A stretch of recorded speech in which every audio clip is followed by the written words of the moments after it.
வளைஞ்சு நெடுஞ்சு வாடியம்மா புத்து மண்ணு வீட்டுக்குள்ளே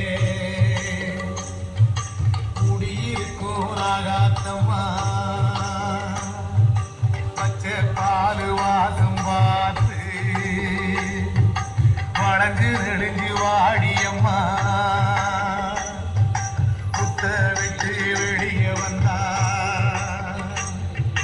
புத்த முன்னு யாரு சொன்னா மச்சு வீடு கட்டித்தானோ